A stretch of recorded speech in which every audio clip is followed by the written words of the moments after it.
negotiations and several missed deadlines, Congress was finally able to pass the bipartisan infrastructure bill. It passed the House with a vote of 228 to 206, with 13 Republican representatives voting in favor of it. So to them, along with the 19 GOP senators who voted for it, I say, welcome to governing, folks.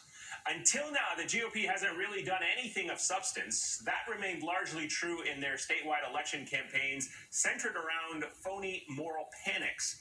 For example, Republican Glenn Youngkin's big upset on Democrat Terry McAuliffe on Tuesday, well, that was fueled in part by an issue that is completely made up. No joke. Critical race theory, or CRT. It's actually not being taught in schools in Virginia or, quite frankly, anywhere else. But it certainly worked for Youngkin, and Republicans are sure to follow his playbook in the midterms next fall. Now, Youngkin's consequence-free embrace of a made-up issue is becoming a running theme for Republican politics these days. No matter how wild a Republican gets, there really seems to be no consequences for them.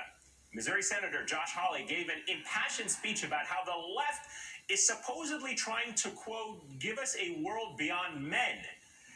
Whatever the hell that means. Florida Governor Ron DeSantis, the heir apparent to the MAGA throne, scored some cheap points with Trump's base by using their new favorite slogan. Watch.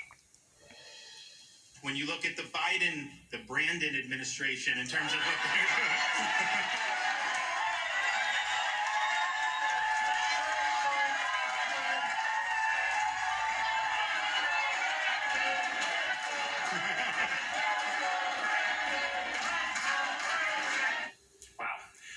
Congresswoman Lauren Boebert also got in on the action wearing a dress with the slogan printed on it. It was ham-fisted. It was a ham-fisted reference, to be honest, to the Tax the Rich dress that Congresswoman Alexandria Ocasio-Cortez recently wore.